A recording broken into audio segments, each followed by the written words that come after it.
我家二爷是个纨绔，整个杭州城都知道。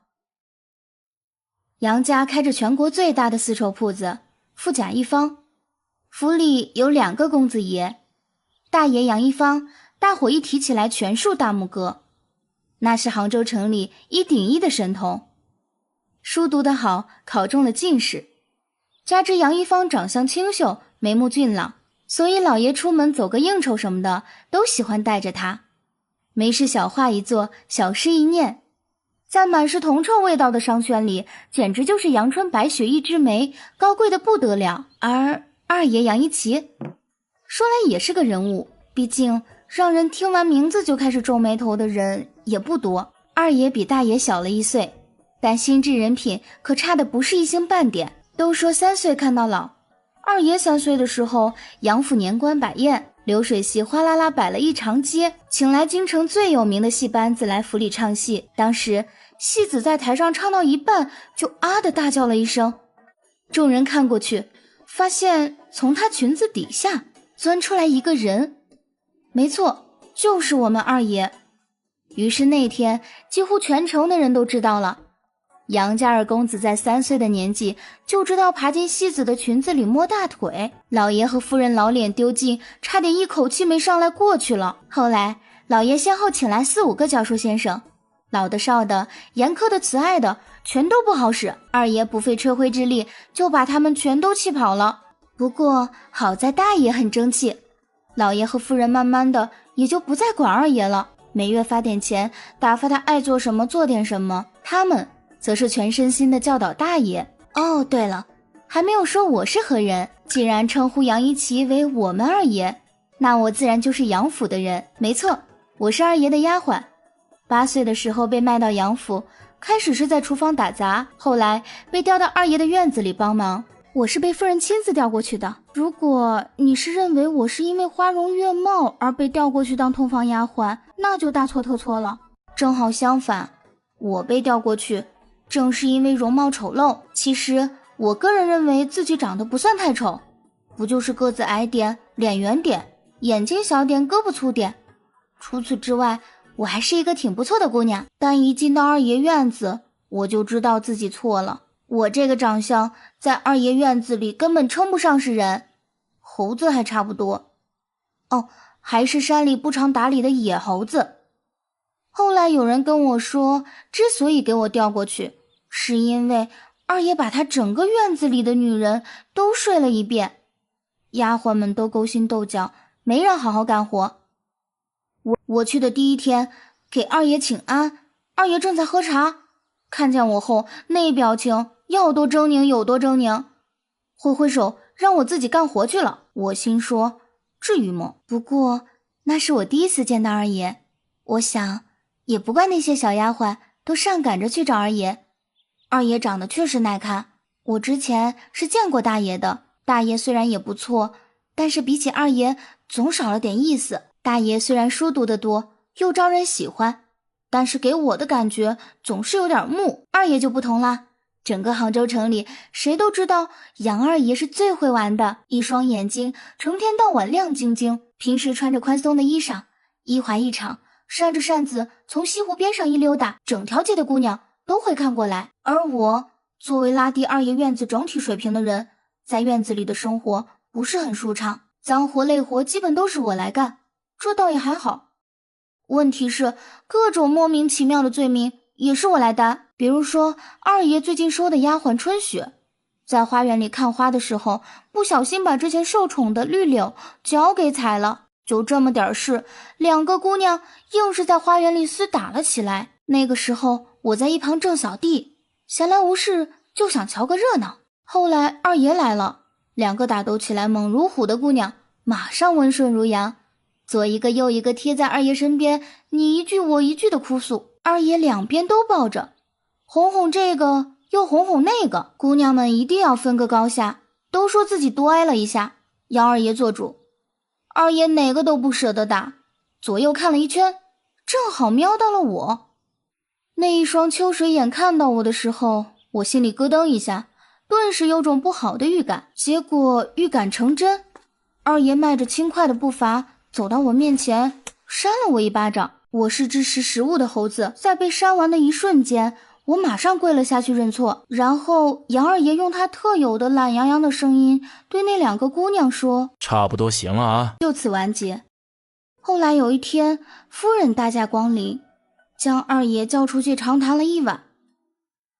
丫鬟们都聚在一起悲春伤秋，我好奇啊，就过去问了问，平日里他们是不会跟我多说话的，这回看来是真的伤心了，连笔试都懒得给我，就把事情说了一遍。我一听就懂了，原来夫人要给二爷找媳妇了。夫人问二爷的意见，二爷也没多说什么，只告诉夫人只管挑漂亮的来。夫人恨铁不成钢的叹气着离开。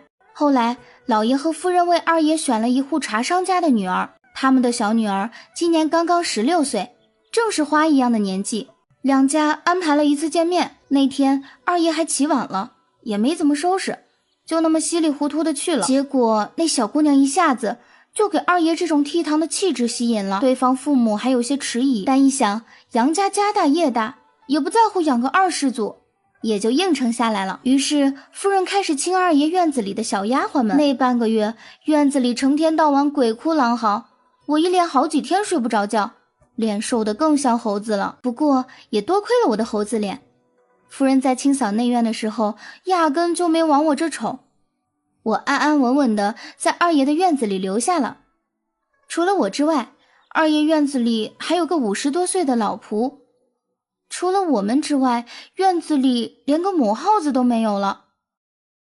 要知道我们二爷脾气是很大的，有女人哄着的时候还好，没女人的时候那简直就是一只脱了缰的野狗，不，我是说野马。50多的老仆冯婆耳朵背，于是就剩下我被二爷成天折磨。我在二爷院子里待了2年多了，还不如那2个月同二爷接触的多。就算他在院子里逗鸟玩烦了也会踹我2下，我敢反抗吗？当然不敢。于是我一天到晚给二爷出气，心里算着赶快过年。为啥盼过年呢？因为二爷的婚期就在年关的时候，过了年这院子来了女主人，二爷也就没工夫踹我了。就在我数着天数过日子的当口，二爷出事了。严格来说不是二爷出事，而是杨家出事了。那次老爷为了生意上的事要跑江苏一趟，正巧二爷在家憋不住了，要去逛窑子，被抓回来了。老爷一怒之下拉着二爷一起走，就是这么一去便出了事。具体发生了什么，我这个小丫鬟是不可能全知道的。那天我正在洗衣裳，就听外院里哗啦哗啦的叫嚷声，我正奇怪着，就见一群官兵冲了进来，在屋子里翻来翻去，他们行动粗鲁，好多二爷的宝贝都被砸碎了。那天晚上官兵走后，我听见府中内眷抱在一起哭，那哭声凄惨无比，持续了1夜。我不知道到底发生了什么，我只知道从那天起杨府就没了，这大宅子被封了起来，我们一堆人都去了老爷之前在城郊置办的一个小院子里。夫人召集家仆，每人分了点钱，要我们都走。我第一次看见夫人穿我们这种平民穿的衣裳，不过夫人就是夫人，穿什么都很漂亮。在接钱的时候，我鬼使神差地问了一句：夫人，我们二爷呢？夫人一听我的话，两眼一红，捂着嘴就哭了出来。后来整个院子里的人都走光了，不仅是下人，还有家眷也都回了老家投奔亲戚。夫人也带着几位小姐离开了，临走前跟我说要我照顾好院子，过些日子也许二爷会回来。不过大爷却没走，他说老爷留下的杨家不能就这么垮了，他同夫人说让他先回娘家，到时候就接他回来。我个人觉得这话纯粹是说着给夫人乐呵的。院子里的下人就剩下3个，我、冯婆，还有一个大爷院子里的家仆，连大爷的老婆都走了。那个家仆叫袁生，有一天干活的时候，他问我为什么留下来，我没答，反问了他为啥。他说大爷对他有恩，他不能忘恩负义。然后他问我是不是因为二爷对我有恩，所以我才留下。我当时就呵呵了，别说有恩，杨二爷对我没仇就不错了。但我没这么说，说完还得费力解释，我就说是了，二爷对我有天大的恩德，我也不能忘恩负义。原生听我这么说，拉着我到一边，小声说：你也是中仆了，二爷就亏你照顾了。我一愣，心里觉得这话不是随便说着玩玩的，问他怎么了。原生脸色很不好。商队不是出事了吗？我听说不仅是耽误皇商，还碰见仇家了。什么仇家？谁知道呢？生意场上仇家还能少了？看见杨家失势，在回来的路上给队伍劫了。老爷也没个机会受审，就直接去了。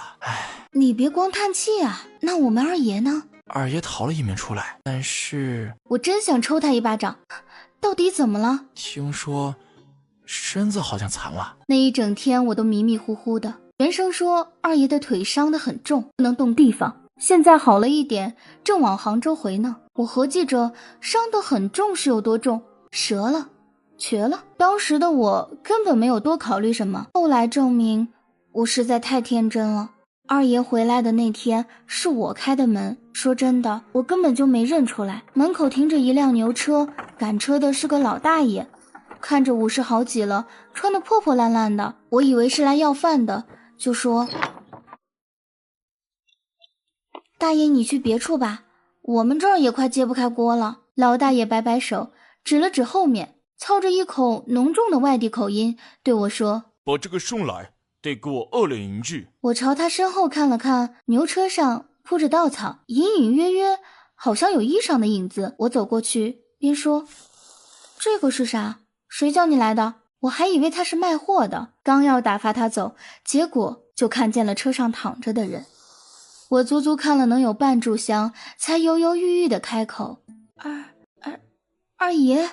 我不知道二爷是不是醒着的，反正他的眼睛是睁着的，但是一动不动，眨也不眨，看着特别瘆人。他头发散乱，脸上瘦的都脱相了，身上盖着一层厚厚的草垫子。我见他没理我，犹豫着要去扶他，结果那老大爷喝了我一句：小丫头慢着点，别弄湿了。我顿时就不乐意了，好好一个人怎么能说弄死呢？等我把二爷身上盖着的草垫子掀开的时候，我就明白了老大爷的话。我平复了一下心态，然后去院子里喊原生帮忙。二爷从车上被抬回屋子，一路上表情都没动一下，不知道的真以为是假人了。主要干活的是原生，我就在一旁帮衬着。给二爷折腾到屋里后，原生去拿了银子给老大爷。等到了晚上，大爷回来了，看见屋里的二爷，眼泪一下子就流出来了。我的弟弟呀，弟弟呀！他扑到二爷的床边，大声叫着。其实我很想提醒他一下，要不要先请个大夫，但是看着大爷哭得实在太惨了，我也就没好上去开口。比起大爷，我们二爷镇定多了。他睁着眼睛看着天棚，别说哭，一点表情都没有。我在屋门口候着，也顺了个缝隙看着二爷。那还是我们二爷吗？我之前还觉得二爷能恢复，现在看见了二爷的身子，我觉得我实在是太天真。二爷残了，而且残得很严重。我这么说吧，二爷现在就剩一半了，他2条腿都没了，其中左边还能比右边稍强点，剩下半条大腿，右边是彻彻底底从大腿根切没的。后来大爷终于想起来给二爷请大夫了，现在杨家没落了，也请不来什么好大夫。一个江湖郎中过来瞧了瞧，掀开二爷的被子看了几眼，因为要照顾伤口，二爷下身都没穿衣服。郎中看了一会儿，跟大爷说命是捡回来了，好好养着吧。大爷把郎中送走，回屋跟二爷说话，但二爷根本不理会。过了几天，还没等大爷撬开二爷的嘴，他就得跑外省打点生意了。临走前他跟我说让我好好伺候着，他2个月后回来。大爷把原生一起带走了，所以院子里就剩下二爷和我，还有冯婆。你看看他成天也不说话，我都快把他忘了。其实他不吩咐我也得伺候二爷，之前几天是原生在伺候。我第1天进屋的时候，闻着屋子里那个味道呀，简直要发霉了。我把窗户打开，顺便跟躺在床上的二爷解释说，通通风，二爷当然不会理我。然后我给二爷喂饭，他也是跟个假人一样，嘴一张一合，眼睛不知道看着哪里。一直到晚上，我把药拿进屋，跟二爷说：“二爷，奴婢给您换药。”他这才有了点反应，二爷的眼睛终于动了动，看向我。我走过去要把二爷的被子掀开，还没等动作呢，二爷就低沉的来了一句：“滚。”其实我早就料到了是这句话，我低眉顺目的又跟二爷说：“二爷，伤口得换药了，可能会有些疼，你忍一忍。”然后我把被子掀开，闻到里面一股子烂肉的味道，这原生根本不会照顾人啊。我拿着药，尽最大努力轻一些的撒在二爷的伤口上，在药沫落上去的一瞬间，我看见二爷的腿抖了抖，然后我就被一股大力甩到了一边，人也倒了，药也洒了。二爷的胳膊还挺长，我抬头看见二爷头发散乱，一双眼睛跟野兽似的，死死地盯着我。我让你滚。我滚了吗？当然没有，二爷的暴脾气我是十分清楚的，我在他院子里当出气沙包也有几年了。我很想跟他说，你现在拉这么一下根本就不疼。然后我猛然想起来，我现在不怕二爷，是不是因为他再也不能踢我了？我一边瞎合计着，一边把药弄好，再一次来到二爷床边，吃一堑长一智。自那天起，我找到了给二爷上药和喂饭的方法。可喜可贺，二爷后来也不骂我了，直接当我不存在，每天就一个姿势，睁着眼睛看天棚。1个月以后，二爷的伤口逐渐好转，大爷和元生还没回来，可家里已经要撑不下去了。我蹲在院子里想了想，要是再没银子进账，估计4、5天后，二爷连稀粥都喝不上了。于是我决定搞点东西出去卖。卖啥呢？想了又想，我决定卖点手艺活。别看我长得像猴子，其实我有一双灵活的巧手。白天我伺候好二爷后，就跑城郊摘了一筐花花草草，然后回院一顿编成花帽、项链、镯子。现在正是踏春的好节气，每天都有公子哥带着小姐们出城玩，我就堵在城口的地方卖。你别说，卖的还真不错，就是有点累，因为花草得新鲜好看的才能卖出去，隔夜的就蔫了，所以我得每天跑一趟才行。但是有钱赚就好，总不能真的把二爷饿死。那天我又喂二爷吃饭，二爷忽然说了一句：“把窗户打开。”我连忙开了窗，已经是春天了，外面风儿和煦，鸟儿叽喳，一派生机盎然。我看着外面，一时也怔住了。二爷低声说：“关上吧。”我发誓，我第一次是真的没听着。二爷可能以为我故意抗旨，大吼了一声：“我叫你关上！”我吓得一激灵，转过眼看见二爷别过头，半张脸埋在被褥里，看不真切。我忽然，也就是那么一瞬间，忽然觉得二爷有点可怜。我也不知道自己哪里来的勇气，对二爷说：“二爷，我带你出去转转吧。”二爷没搭理我，我走过去扶住二爷的肩膀，二爷一甩膀子：“别碰我。”我那个时候真的是上头了，居然没有听二爷的话，拉着他坐起来。二爷的伤口已经好的差不多了，但是也没怎么起身过，猛地一起肯定是头晕眼花。我趁着他晕头转向的时候，手脚并用给他弄到了板车上。二爷缓过神来后，已经躺在了板车上了。他刚要发火，转眼看见身边堆着的东西，那是我准备拿去卖的花帽。二爷说：“这是什么？”我如实回答。二爷没说话了，我觉得他是嫌卖这个东西太丢人了，但是我又没有其他好法子。看他没有发火，我推着他出门。不管怎么说，在屋里憋了那么久，出来晒晒太阳也是好的。我卖东西的时候，二爷就在板车里休息。本来呢，一切是很顺利的，但是忽然来了一伙人到地摊前找茬。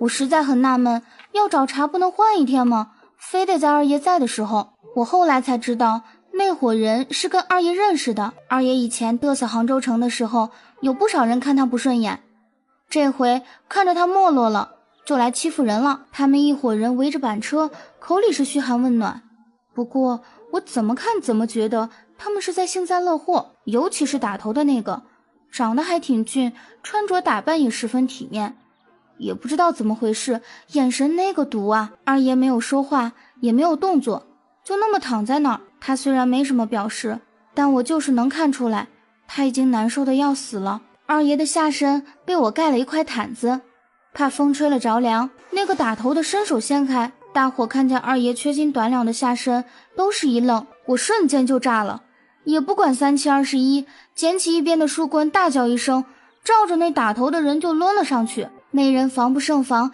让我砸了个正着。他们可能谁都没想过，一个下人敢干这种事，就连二爷都看了过来。那个被打的也愣了一下，然后回过神，手一挥，他周围的狗腿子就冲上来给我一顿毒打。我抱着头猫成一团，咬牙挺着，踹那么狠干啥？有意思吗？后来他们打累了，收工接着逛街。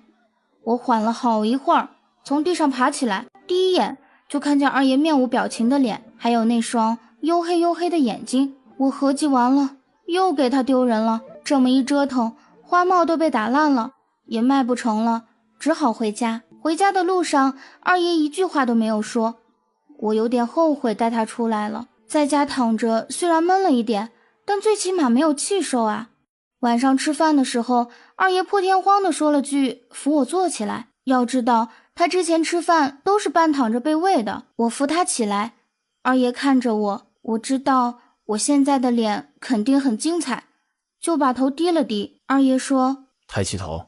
我睁着肿眼看着他，二爷看了半天，冒出一句你是哪个？我懵了，我心说二爷你不是被那伙人气傻了吧？我战战兢兢地说二爷。二爷皱了皱眉说你是大哥买来的丫鬟。我知道他没傻，是我傻了。我深吸一口气，对二爷说二爷，奴婢是原来杨府的丫鬟。说完我想了想，又补充一句，是原来二爷院子里的。二爷想都没想道不可能。我知道他下一句话憋在肚子里没说，我院子里不可能有长成这样的丫鬟。于是我又深吸了一口气，把我怎么进他院子的经过讲了一遍。二爷听完久久不语，半晌道你为何没走？我愣了愣，对啊，我为何没走？我还没想好要如何回答的时候，二爷已经发话了。罢了，把饭给我。我下意识地把饭碗递给他，二爷自己吃了起来。我还傻愣愣地站着，他坐得不稳，身子歪了的时候，他就自己伸手撑一下。这一顿饭下来，我竟是再也没添手。吃完饭，我要去洗碗，二爷把我留下了。坐下。我坐好。你叫什么？猴子。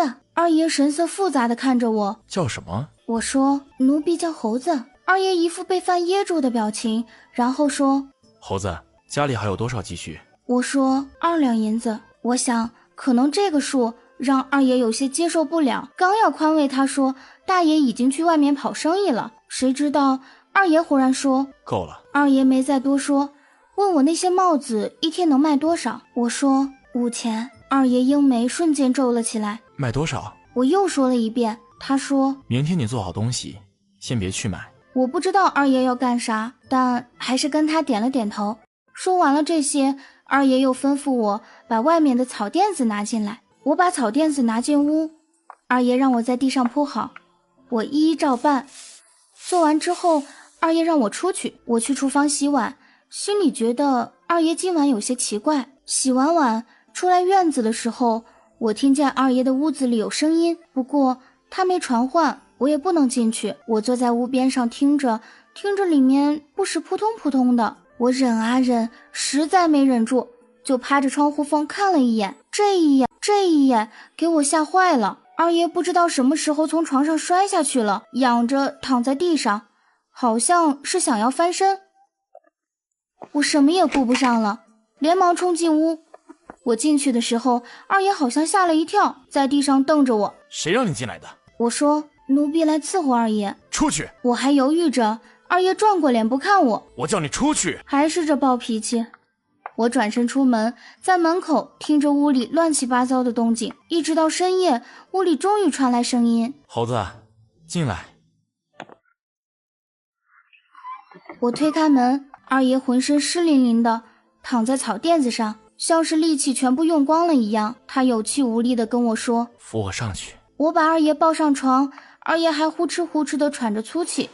我心里隐约明白了二爷在做什么，犹豫了一下，还是对他小声说，二爷，你要想锻炼身子，还是叫奴婢帮你吧，一来多一个人帮衬练得快些，二来也免得磕磕碰碰，别再伤着了。我真是吃了豹子胆才敢开口说这些的。说完我就闭着眼睛等死，谁知二爷闭着眼睛等气喘匀了，低低地说了一句我从二爷房里出来，心想二爷今晚的确有些奇怪。第二天我听二爷的话，把花帽做好，然后放到一起。二爷在一堆花帽里面挑挑拣拣，分了2-3堆，然后让我把它抱上板车。我还想二爷经过昨天可能不愿意出门了呢。他让我去城西的玉娟阁，那是家卖胭脂首饰的店铺。我们到了门口，二爷让我进去叫掌柜的。掌柜的出来看见坐在板车里的二爷，脸色不太好看，但还是打了招呼。二爷让我去一边坐着，然后自己和掌柜谈。我坐到一边的树根下，也听不见他们在谈什么。那掌柜的拿起我做的花帽，上上下下看了半天，过了快半个时辰了。我看见掌柜的招呼店小二把车上的花帽都拿进了店，然后自己也进去了。这时二爷才招呼我过去。走吧，回去。我不敢多问什么，推着板车回家。回家后，二爷扔给我一个袋子，我接过来，里面是几块碎银。我惊讶地看着二爷，二爷说：“你赚来的。”这……二爷吩咐说：“以后3天交一次，一直到花期过去，挑白粉的桃花枝，再加些合欢花，莫要用柳条。”我连忙点头：“是。”现在二爷每天除了吃喝拉撒，就是锻炼身体。我怕他再磕碰，又扎了些草垫铺在地上。二爷自从伤好了，就把裤子穿上了。为了方便，我把裤腿截去，缝在了一起，正好够二爷穿。二爷现在身体大不如前，连坐都困难。每天我扶着他的背，他自己练坐，一坐就是一上午。一开始时总是往右边倒，后来二爷练得多了，渐渐地坐稳了。现在二爷不仅能坐了，还能双手撑着地往前动一动。我问二爷要不要工匠打个轮椅，二爷想了想，摇头说：“那东西行动不太方便。”那二爷使劲揉了揉自己左边的半截大腿，看了我一眼。我震惊地发现二爷的眼里居然有些犹豫。我等了半天，他侧过脸低声地说：“你过来。”我已经站在你面前了，还怎么过去？但主子的吩咐还是要听的。我往前蹭了半步，二爷说：“你摸一下。”二爷不耐烦道：“摸一下我的腿。”我不知道他要干什么，但还是伸出了手。他把自己的手拿开，我小心翼翼地碰上去。这不是我第一次碰到他的腿，之前换药的时候也碰过，还是光着的。现在这半截大腿穿在裁剪好的一小截裤腿里，我看着居然比之前光着的时候更紧张。二爷似乎也被我的态度感染了，他的脸有些红，我感觉是被我气的。我听话的摸了上去，二爷的腿还是挺粗壮的，我一只手包不住，手下是布料，布料里面又有些坑坑洼洼，我不知道是自己的手在抖，还是二爷的腿在抖。摸清楚没？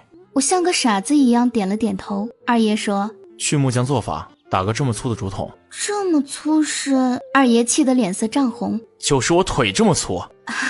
是。我反应过来，又问：“那要多长的？”二爷没点好脸色，随手比划了一下：“长了走的费事，2掌长就行了，再打一副木拐。”我说：“也要短的？”废话。我退下去办事。木匠听完我的要求，直接说在这儿等着，我以为要几天后再取呢。人家师傅一脸鄙夷地看着我：“就这么点活，点2下就好了。”最后我拿着成品出来，心想果然几下就好了。不过我一边走一边看着手里的东西，顺便拿着拐杖比划了一下，踩到我腰着。我又看了看那个圆竹筒，心里有些发酸。我们二爷现在就这么高了。拿回去后，二爷看着那几样东西看了好久，他神色平淡，我站在一边大气都不敢出。二爷说：“倒是快。”我马上说：“木匠师傅很厉害。”二爷无言地看了我一眼，我把头低下，乖乖闭嘴。我觉得二爷心里是难过的，他拿过竹筒套在自己腿上的动作很粗鲁，别问我怎么看出来的，我就是这么觉得。我走过去帮他一起套，他的手在抖，头低着，我看不到他的脸。我说：“二爷，你轻着点。”二爷的手就蹲在那不动了，剩下的活都是我做的。二爷下了地，双叶拄着拐，长度刚刚好，也就是到我胸口的地方。他两手撑着，身子一晃，然后啪嚓一声仰到地上。我赶忙过去扶二爷，让我靠边。我就看着他自己从地上爬起来，然后接着试。我都不知道二爷现在起身已经这么轻松了。那之后，二爷成天练着拄拐走，开始摔得浑身上下青一块紫一块，后来慢慢的走得顺畅多了，甚至能扔了左拐，只用一只拐走。当然了，练这么多的后果就是那节大腿被磨得鲜血淋漓，每次上药的时候，二爷都疼得龇牙咧嘴。有一次我忍不住跟二爷说，少练一些吧，慢慢来。二爷摇头说，每年这个时候经历的茶商都要来杭州，到时候茶叶交易频繁，跑伤的机会多，我至少得赶在那之前把路走明白。我没敢说，二爷你都这样了，还怎么跑伤？后来二爷还真把路走明白了。经商来杭的时候，经常在西湖旁边的一座茶楼里谈生意。二爷有一阵就成天往那跑，叫一壶最便宜的龙井，泡成白开水了还赖着不走。店里来往的都认识，这是以前杨府的二公子。见他现在这副模样，背地里嚼烂了舌根子，有意无意的叫二爷听见，二爷就当自己是聋子，大腿一扎，拄着拐棍，一边哼着曲，一边看风景。那天他进了茶楼，眼神一转，看见最边上一桌上有3个人，其中2个正在下棋。他撑着拐走过去，到了桌边，2个人都看了过来，只有一个老的一直盯着棋盘没动。二爷没比那桌子高出多少，他左手撑在凳子上，右手一使劲，坐到空下的一个凳子上。那2个年轻的看见这情景都皱起眉头，刚要赶人，二爷开口道，再不拐马，3步之后便是小卒逼宫。老者总算抬头看了二爷一眼，年轻人，观棋不语，方是君子。二爷笑了笑，拍拍跟老者下棋的那个少年肩膀，道，小子不敢赢，我点你是救他于水火。那少年脸一红，磕巴道，什么不敢赢？林老，你别听他。老者哈哈大笑，上下打量了二爷一番，道，你是杨辉山的儿子？二爷点头。老者看见二爷的腿，没说什么。后来二爷跟那老头聊了一个下午，具体说的什么我也听不懂，我只知道周围一堆人都在看着他们。最后离开时，二爷请了这一桌茶，明明就只有2壶，却把我们2个月的积蓄都花光了。我觉得肉疼，但是二爷发话了，我也不敢说什么。离开的时候，二爷先走了一步，我听见那少年跟老头说，林老，那个就是杨伯的2儿子。听到他们在谈论二爷，我故意放慢脚步，走到拐角处听了几句。那个老头嗯了一声，少年皱眉道，我在京城时就听过他，听说这个人是彻头彻尾的纨绔子弟，贪玩好色，不学无术，目中无人。你为何要把京杭这么重要的一条路交给他？老爷沉沉地笑了笑，道，你觉得他不学无术？少年顿了顿，低声道，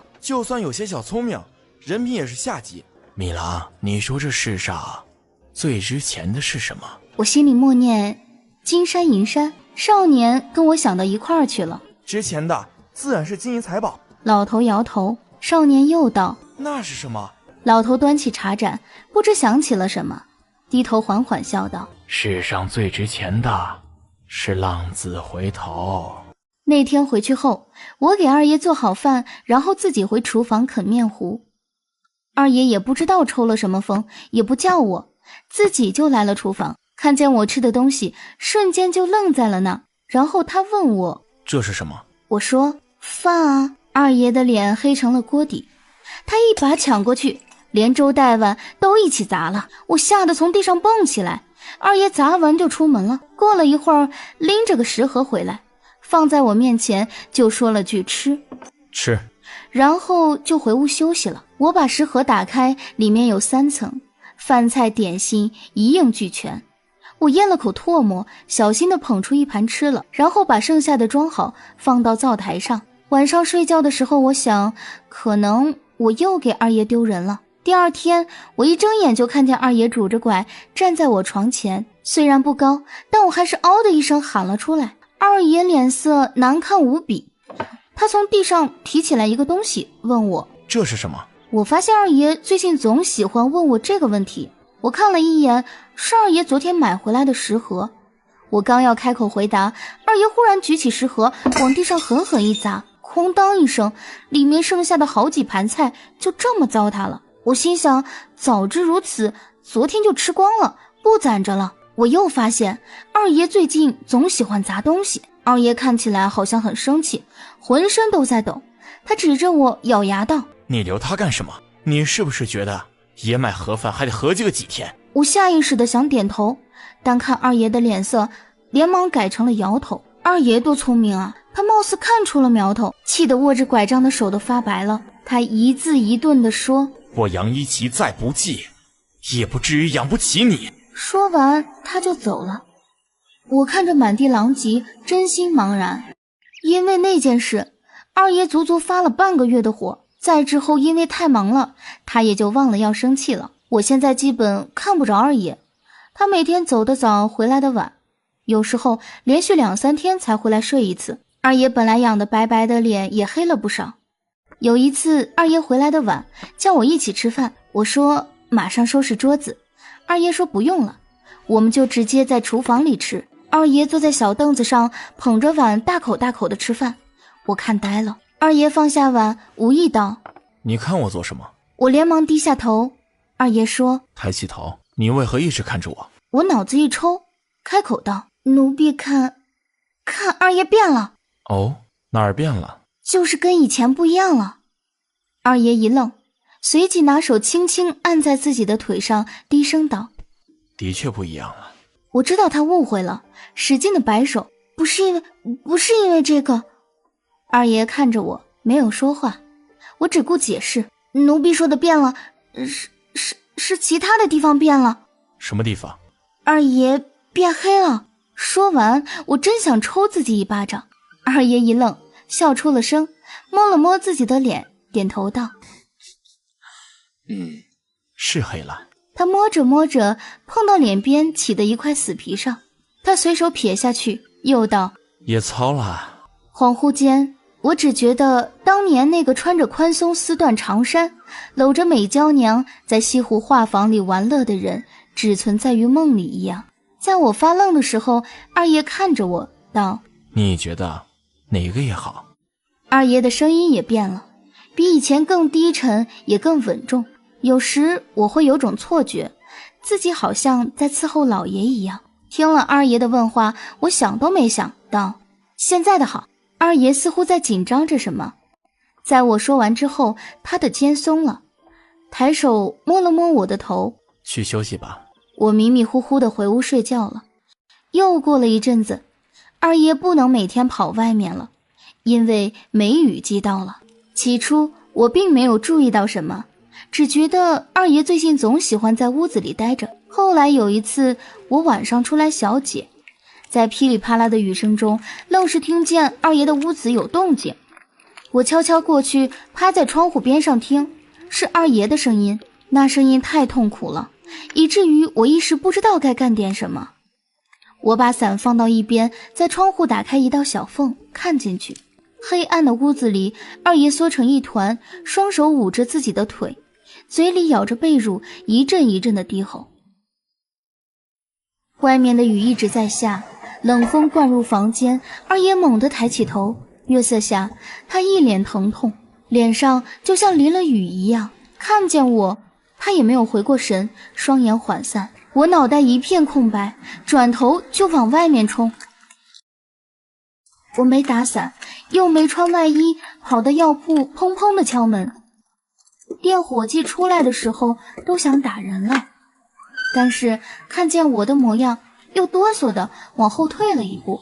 我知道我看起来跟女鬼没什么区别，老郎中从梦里醒来没好脾气，我给他下跪磕头，语无伦次，只知道重复的求他救救我们二爷，半炷香过去，他总算是给开了副方子，抓了包药给我。我怕药淋湿了，就包到自己衣服里，一路疯跑回家。煎好药，我小心翼翼地给二爷喂了，然后那个我眼里变得强壮结实的二爷，就像脆弱的孩童一样倒在我怀里睡着了。第二天，二爷好了，他看着我，久久没有说话。昨晚折腾那么一次，我衣裳到现在都是湿的，头发一缕一缕地贴在头皮上，膝盖和额头上的泥血混杂。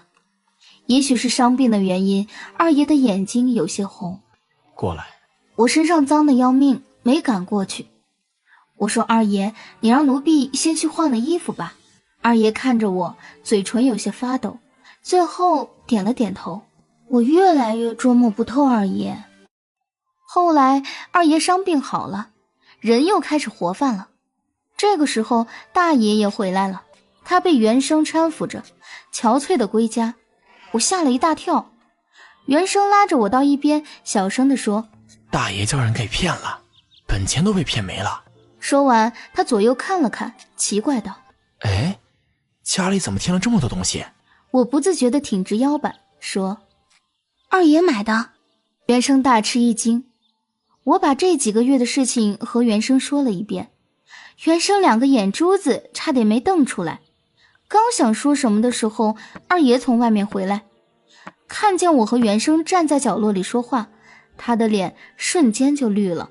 我连忙拍了拍原生的手，意思是主子来了，不能说话了。二爷看见后脸更绿了。于是背后闲聊主子的后果就是原生晚上没有饭吃。为啥我有？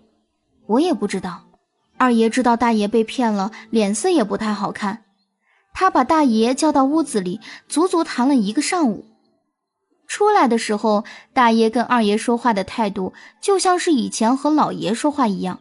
我离得远远的看着，二爷虽然矮了别人半截，但是我总觉得需要被仰头看的是我们二爷。之后大爷就留在家里打点了，换二爷跑外面。这样下来，他一走就是1-2个月。慢慢的，家里也发生了变化。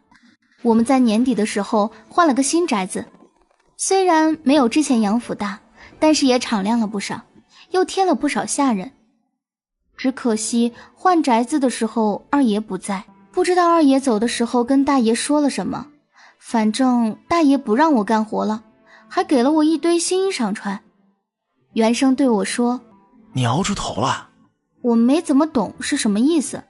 再后来二爷回来了一次，是在大晚上回来的，天还没亮就走了。我醒来后，原生跟我说，二爷在你屋子里待了一夜。我不知道二爷为什么不叫醒我。又过了大半年，二爷回来了。这次回来，整个杭州城都在谈论二爷，他们给二爷起了个绰号，叫半截财神。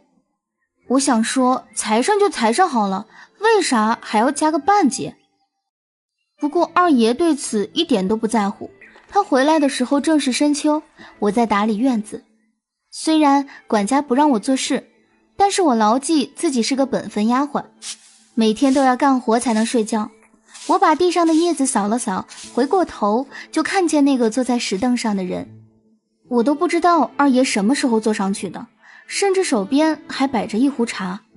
二爷你回来了。他淡淡的嗯了一声，还是在看着我。我左右看了看，说：奴婢去找管家。他没让我去，对我说：过来。我走过去，二爷看着我手里的笤帚，道：这是什么？原来二爷还是喜欢问这个问题。是笤帚。二爷轻描淡写。扔了。我是不会在主子面前扔东西的。我把笤帚放到一边，然后恭敬地站到二爷身边。二爷上下打量了我一番，道：今晚换身衣裳，跟爷出门。是。等到了晚上，我站到二爷面前的时候，二爷面色僵硬地跟我说：我不是让你从一件破衣服换到另一件破衣服。我啊了一声，犹豫要回去再换。二爷摆手道：不必了，走吧。西湖边上热闹极了，我瞧着湖里那一条条漂亮的画舫都惊呆了。二爷领着我去了其中最大的一条上，还没上船，里面就迎出来几个人，笑得眼睛都没。哎哎呦，二爷，可把您给盼来了。几个人把二爷迎上了船，我跟在后面。我还是第一次上画舫呢，里面又宽敞又亮堂，摆满了装饰，金碧辉煌的。船里摆了2桌，有不少妖娆的歌姬弹琴唱歌。我打眼一看，屋里的丫鬟小厮都恭恭敬敬地站在一边，穿着打扮一点儿也不含糊。我终于知道二爷为啥让我换衣服了，我又给他老人家丢人了。虽然丢人了，但是丫鬟的本分还是要尽的。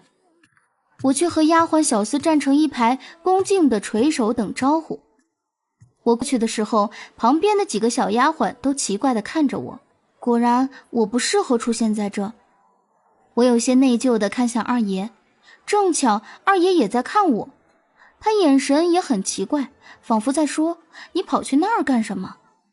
他抬手过来。我没辙了，就到他身后站着。二爷还没完，拍拍他身边的位置。我没懂，二爷已经连叹气都懒得给我了。一边察言观色的男子看着了，连忙笑着对我道：侯姑娘，快请坐。侯姑娘。我一脸木然地坐了下来。那晚过得莫名其妙，好多人冲我恭敬地笑，还有不少丫鬟给我添菜。我想说，我和你们一样都是丫鬟呀，你们别给我添菜呀。可我没敢说，这种场合我连饭都吃不下，哪还敢说话呀？二爷自始至终都坐在一边，笑着跟周围的人应酬。二爷虽然笑着，但是一点都不轻浮，反而十分沉稳。周围的人同他说话也很恭敬，他一点架子都没有。至于他们在说什么，我一点都听不懂。后来酒过3巡，另外一桌忽然来了个人，到二爷面前扑通一声跪下了。我定睛一看，哎呦，这就是当年围着二爷看还把我给打了的那个公子哥呀。他跪在地上，但是腰板没有弯。他看着二爷，喘着粗气道：杨二爷，我不知道你今儿个请我是个怎么个意思，但有一句话我不得不说。你说就说呗，吼什么呀？二爷静静地看着他，说道：说，当初二爷受难，我王家没有雪中送炭，我王志更是干了落井下石之事。二爷如今发达，掌管半个江南的商路，不照顾我王家也是情理之中，但是我王志不后悔。他的声音里甚至加了一丝哭腔。我不后悔。当年你在桂花楼酒后闹事，把我妻长发剪断，我妻整整半年不敢出门，也不曾露出欢颜，你还记得吗？所以我不后悔。杨一奇，我们王家小本生意，没你照料照样能活。那你现在为何要跪我？王志弯下腰大哭，整船的人都在看着。二爷推开凳子站到地上，他没有拄拐，一手搭着桌子，一手扶在王志的肩上。起来。王志没有动，二爷用了力。王公子，起来。王志抬头看了二爷一眼，终于站了起来。他这一站，二爷就成了全船最矮的了。有人要过来扶他入座，二爷摇摇头，自己倒了一杯酒，转过身对众人低声道：各位，今日请来的各位当中，有从前认识我的，也有不认识的，有交过恩的，也有结过仇的。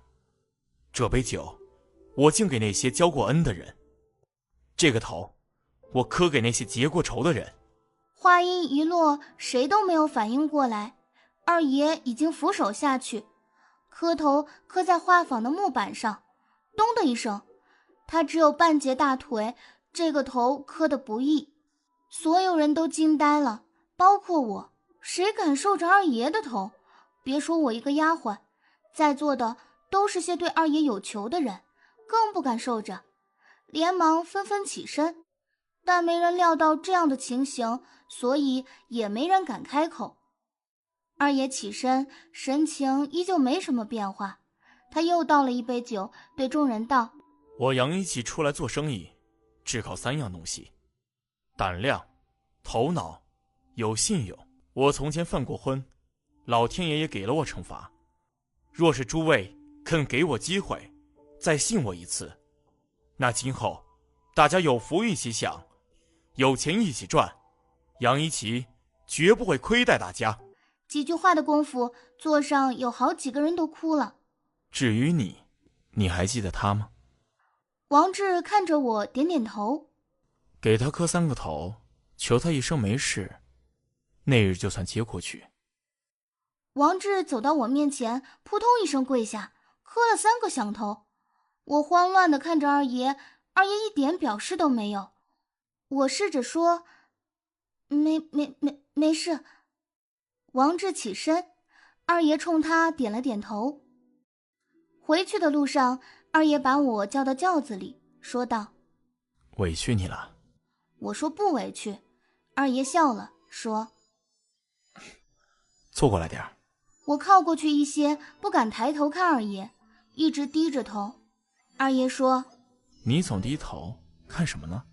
我胡乱道：看扳指。二爷把扳指摘下来，放到我手里。你喜欢这个，送你了。我哪敢接，摇头道：我就看看。二爷拉过我的手，把扳指放到我手里，翠绿的一个，还带着二爷身上的热气呢。我拿在手里，更不敢说话了。二爷又盘了一个大宅，跟之前的杨府差不多。夫人和小姐们也都接回来了。从前最不受待见的二爷，现在是府里的主人。除了夫人，所有人见了都要尊称一句老爷。府里热闹了以后，管家又招进来几个小丫鬟，我一看就知道这是要送到二爷院子的。那天我在院子里坐了很久，看着月亮发呆。我在心里盘算了一下，现在手里有多少银两，算了半天，最后得出一个令人欣喜的结果。原来这几年下来，我大小也算是个富人了，不是，是一只富猴。接下来的几天，我把手头的钱都兑成银票，把之前二爷给我的衣服首饰都当了，换成散银。只有那个玉扳指那么漂亮，我怎么也没舍得当，一直包在包裹里。我的卖身契还在夫人那里，我就去找夫人，跟她说明缘由，又把钱给她，想让她还我自由身。夫人看着我，轻声说道：哪还有什么卖身契，当年出事的时候早就散了。我愣了愣，然后说道：那奴婢这就走了，夫人今后要保重身体。夫人也没说什么，坐在亭子里低头抹眼泪。这让我怎么走？我过去扶着她说道：夫人你别哭呀。夫人啜泣道：我可怜的琪儿。二爷。我说：二爷怎么了？夫人摇了摇头，自顾自地说：我可怜的琪儿，可怜的琪儿。我都不知道她到底为啥要哭。我跟她说：夫人你别哭，我们二爷现在了不得的。夫人不管我，自己坐一边哭。我看哄不了了，叹了口气，转身准备离开。我这一转身，就看见二爷拄着拐站在不远处，一直盯着我手里的包裹。老管家战战兢兢地站在一旁，浑身哆嗦。我走过去请了个安，说道：二爷，我要走了。二爷冲我笑了笑，说道：好啊。我一愣，那二爷保重。说完，我从他身边走过去，走了很远很远，偷偷转了个头，二爷还站在那儿，而管家已经跪在二爷身边，不知在说什么。我总觉得二爷的背有些弯了，然后我马上摇头，怎么可能？我雇了一辆牛车，准备回老家，结果我走了没3天就被管家截住了。他见到我像见到了亲娘一样，跪着扑过来。姑娘，你回来吧，求你回来吧。你怎么了？管家语无伦次地说了半天，最后终于被我总结出来。二爷病了。我是牛车出来，马车回去。路上我跟管家说了，才3天，怎么就病了？管家一脸愁容。唉，是我多事，是我多事啊。到底是怎么病的？管家长长地叹了口气，语重心长地对我说道：姑娘，二爷心里苦啊。我就没再问了。回到宅子，所有人都盯着我看，我埋着脖子进了二爷院子，管家就送到院子口，人就撤了。院子很大，但是一个人都没有。我心里有些埋怨管家，亏你招了那么多小丫鬟，怎么一个伺候的人都没有？我到二爷房门口敲了敲门，说：二爷，你在吗？里面没有声音，我怕出事，直接推开门。屋里，二爷穿着睡袍，闭着眼睛躺在床上。我看着他的第一眼就心酸了。二爷，你觉得怎么样？奴婢去给你请大夫吧。二爷缓缓睁开眼睛，看着我，哑声道：你还管我死活？我张了张嘴，没有说话，我不知道该说啥。二爷伸出一只手，我下意识地握住，他另一只手捂住自己的眼睛，声音低哑道：小猴子，不走行不行？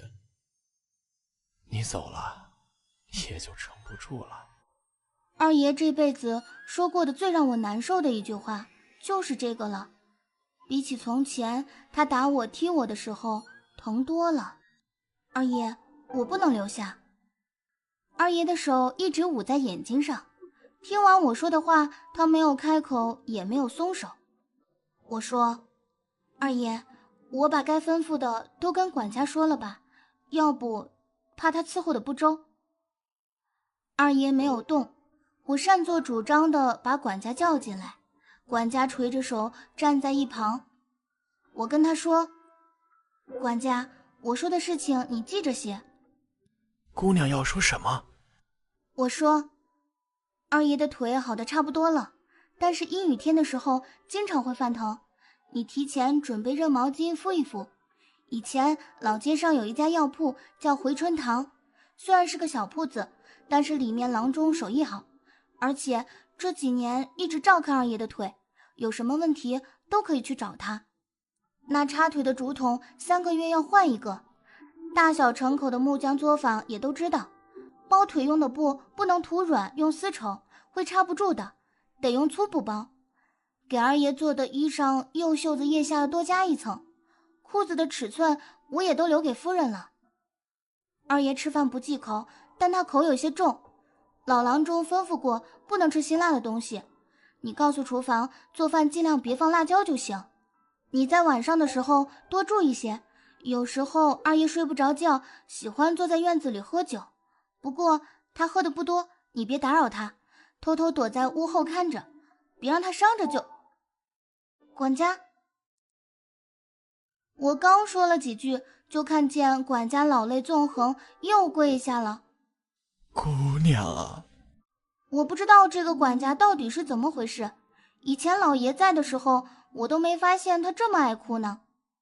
我转过头想让二爷说几句安慰管家一下，但二爷一直一个姿势，动都没动一下。我一瞬间觉得仿佛回到了几年前，二爷刚刚伤了接回家的时候，那副生不是生，死不是死的模样。二爷，你怎么了？二爷没有动，手掌盖着眼睛，只留下一张紧闭的嘴。管家在一旁道：自姑娘走后，老爷已经3天什么都没吃了。我瞪大眼睛对二爷说道：二爷怎么不吃东西啊？小猴子，二爷，你想吃点什么？我去叫人做。面条。行，你等等。我飞快地去厨房弄了碗面，我把面端过去，他扒了2下就吃没了。看他有力气的吃东西，我心里很舒畅。你还记得我们以前吃面的时候吗？我说记得。他回来晚时，我们晚上经常是坐在厨房里一起吃面条。虽然现在还是吃面，不过这碗已经是御瓷的了。二爷说，你走的这几天，我一直在想这碗面条。我说，二爷若是爱吃面，就吩咐管家呀，饿着自己算什么？二爷苦笑了一下，道：有时候，我真不知你是真傻还是装傻。我没说话。二爷靠在床上轻声道：前年有一次跑江苏，碰见一场大雨，商队困在山里面出不去。我不知道二爷怎么忽然跟我提这些，不过也安静地听着。二爷拍了拍自己的腿，看着我道：那时的盐，节日竹筒也没了，就这么干走着。晚上躲到山洞里，冷得要命，大伙怕就饿死在这儿，就互相聊天打气。当时坐我旁边的人就问我：你都这样了，怎么还出来？我跟他说，我也得挣钱啊。那人笑了，说：也对，要不为了钱，谁愿意辛辛苦苦往外跑？我又跟他说，我为了挣钱，但不是为了钱。他问我什么意思。二爷回想过去，轻轻扶着自己的腿，声音很平静。我告诉他，我没了腿之后，回想我这一辈子，觉得没意思透了。本来是不想活的，但是有一天我忽然发现，这世上还有一个人肯为了我这样的废人拼命，不过那人蠢得要死。我就在想，若我就这么死了，那他又算得了什么呢？被废人当宝的东西还是废的。所以我告诉自己，我得往上走，做人上人。我自己就剩这么半截，但我得把它举高了。所以什么苦我都能吃。我在外面披星戴月，风餐露宿，喝着冷风，吞着沙子，但只要想到他在杭州城里享福，我心里就舒坦，这路就还走得下去。小猴子，他拉住我的手，弯下腰，在我低着的脸颊旁道：你知道我这辈子最悔的是什么事？我使劲摇头，不知道，我什么都不知道。二爷颤声道：是没有记住你。他拉起我的手，放到他的胸口，滚烫的眼泪滴在我的手腕上。我觉得自己心口难受的几乎要死了。爷最悔的是没有记住你。他拿我的手一下一下地拍打着自己的胸膛。你明明在我院子里待了2年，可我居然想不起来你。我甚至能记住那个院子里多少座假山池子，可我记不起来你。这辈子唯一一个没有丢下我的人，我居然记不起来他。你说你是不是在骗我？你真的在那个院子里面待过吗？我忽然觉得委屈的要死，大哭道：我没骗你，我待过的，待过的。二爷一下子把我抱住了，低声道：你没骗我，我知道你没骗我。现在爷的报应来了，从前有你，爷看不见，现在爷想看了，你要走了。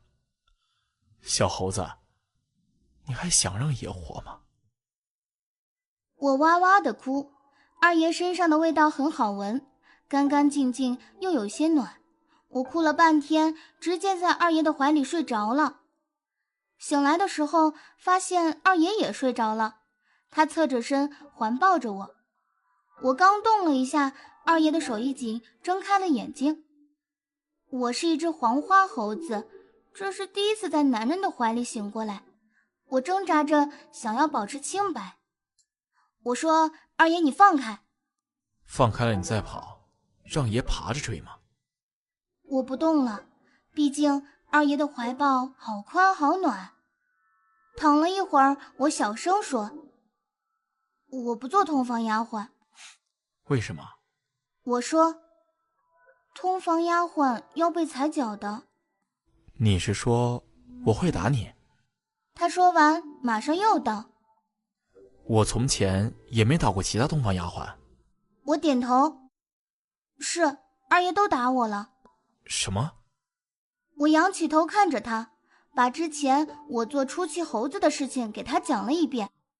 二爷黑着锅底脸咬牙道，不可能，我不可能打你。我觉得二爷不相信我，又细细的把各种事情都讲了一遍。二爷的脸越听越黑，最后浑身哆嗦着坐起来，看着我的眼神竟然带着些惧怕。所以你恨我对不对？我打过你，你恨我对不对？我还是第一次见到二爷这么慌的时候。他转过身，我以为他要撑拐杖呢，结果他直接一步迈下去了。我忙叫了声二爷，他已经磕到地上了。我冲下床，看见他的腿已经磕破皮了，要出去找伤药。二爷拉住我的手，小猴子，你别走。二爷趴在地上，也不顾什么姿态了，死死地攥着我的手。你打回来行吗？你打我，打回来。我总算知道他到底怎么了。我蹲下身，扶着二爷的肩膀，把他抱到床上。我对他说，二爷，从前的事情都过去了，你忘了吧？二爷，我不想做通房丫鬟。那通房夫人做不做？我一愣，二爷，那通房夫人有几个呀？从前杨府有几个夫人？只有夫人一个夫人呀。我都要自己把自己绕懵了。然后我忽然醒悟过来，二爷这是在干啥？二爷看我一双猴眼亮堂起来了，知道我可能是明白了，自己哼了一声，转过头去。我看着他说，二爷，你的脸好红呀。二爷转过来冲我冷笑了一下，我马上就知道自己要乐极生悲。果然下一瞬，二爷把我轻轻一推，直接躺在了床上。二爷，你身上是什么味道呀？为什么这么好闻？男人味。我不敢再说话了。我看了看安安静静睡在我身旁的二爷，他一直在问我第一次见到我是在什么时候。我说我忘了。其实我撒谎了，我怎么可能忘记那一天？从前我想，像二爷这样的一个人，恐怕我穷尽一生也摸不着一个手指头。后来二爷伤了，我能留下照顾他，觉得虽然苦点累点，至少他从神坛上下来了些，我碰得到了。